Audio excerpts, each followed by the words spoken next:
आप में से कितने दोस्त मस्जिद नबवी गए हुए हैं, ज़रा हाथ खड़ा करें जो गए हुए हैं। जज़ाकल्लाह। अब मैं जुमला कह रहा हूँ, आप समझेंगे, जो न समझे उन्हें बताना। जब बंदा बाबे बिलाल पे पहुंचता है, बाबे बिलाल तो आपने देखा होगा गेट नंबर 40, यानी बाबे जिब्राइल के साथ जो मस्जिद नबवी की नई तौसीया से बाबे बिलाल कहते हैं। बाबे बिलाल पे आप आए ना, बाबे बिलाल से 4 सतून क्रॉस करे, 5वें से लेकर 7वें सतून तक जो मस्जिद नबवी है, ये वो जगह है जो हजरत मौलाना हुसैन अहमद मदनी रहमतुल्लाह अलैह का घर था, फिर हजरत शेख ज़करिया को मिला, आज इन्हीं का घर मस्जिद नबवी का हिस्सा बन चुका। ये हजरत मदनी रहमतुल्लाह अलैह जहां दर्स देते थे, जहां रिहायश फरमाते थे, और इधर हजरत शेख ज़करिया रहमतुल्लाह अलैह रहते थे।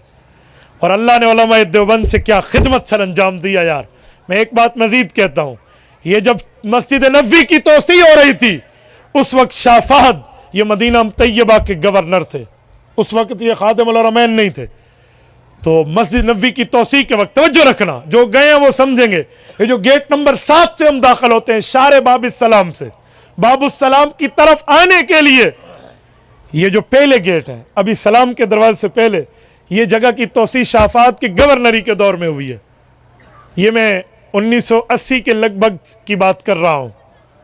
तो जब तोसी हो रही थी आज से 40 साल पहले, जो पुराने गए हैं ना वो लोग जानते हैं कि मस्जिद नबवी जहां आज सलाम के लिए जाते हैं ना, इसके करीब जाकर गाड़ियां ठहरती थी, वहां सलाम होता था। अब तो कितनी दूर जाकर ठहरती हैं। तो ये तोसी जब हुई, जमीन बढ़ाई गई, तो एक मसला पेश हो गया। अल्लाह अकबर, एक अजीम मसला जो मैं बात कर रहा हूं ना, आपके DI खान की एक शख्सियत भी आंखों देखी इस बात की गवाह है। हजरत मौलाना कारी खलील अहमद सिराज दामत बरकातुहू, इनने आंखों से मंजर देखा है। आप उनसे पूछ लेना, मैं तो पढ़कर बात कर रहा हूं, आप इनसे सुन लेना। जब मस्जिद नबवी की इस जगह की तोसी की बारी आई तो एक अजीब मसला पेश हुआ। वो क्या कि यहाँ हजरत अब्दुल्ला की कब्र है, हुज़ूर पाक के अब्बा जान रजी अल्लाह अन्हु, हजरत अब्दुल्ला की कब्र। क्योंकि हजरत अब्दुल्ला मक्की हैं, लेकिन ससुराल आए हुए थे, हजरत अम्मा आमना मदनी है ना, तो इधर इनकी वफात हुई, यहाँ कब्र बनी। हुज़ूर पाक के दौर में से कहते थे उतैमा बनी नज्जार, तबक़ात इब्न साद जिल्द अव्वल सफ़ा 60 में इमाम इब्न साद अल मुतवफ़्फ़ा 230 हिजरी ने ये रिवायत इब्न अब्बास के वास्ते से लिखी है। उतैमा बनी नज्जार, यहाँ अल्लाह के रसूल के वालिद मोहतरम की कब्र है। और अम्मा आमिना रजी अल्लाह अन्हा अल्लाह के नबी को लेकर आई थी ना 6 साल की उम्र में अपने ननिहाल, तो अपने अब्बू की कब्र पे भी लाई थी, जिसकी वापसी पे अबवा में अम्मा आमना का इंतकाल हुआ।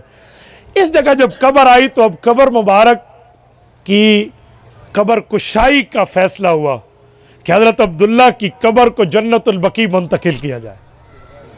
तो जब कब्र मुबारक की कब्र कुशाई खोलने का वक्त आया ना, कौन खोले, किसकी हिम्मत, कौन आगे बढ़े? हजरत मौलाना आशिक इलाही, ये जो मैं दारुल देवबंद के इस बंदे की बात कर रहा हूँ, जिन्हें इनामुल बारी में अशार जमा किए हैं, इनके फैसले और मशवरे के मुताबिक कहा हुजूर पाक के वालिद की कब्र को हाथ आम मजदूर नहीं लगाएगा, पहली कुदाल वो मारेगा जो उन्हीं के इलाके का है, जो हुजूर पाक सल्लल्लाहु अलैहि वसल्लम के रोज़े की सफाई करते हुए आ रहे हैं। जो हुजूर की रोज़े की सफाई वाले हजरात बैठे हैं ना, अफ्रीकन हजरत बिलाल के इलाके वाले, वो नस्ल दर नस्ल जो आ रहे हैं, वही बंदा आएगा खादिम रोज़ा, और वो हुजूर पाक के वालिद की कब्र को खोदना शुरू करेगा। वही हुआ।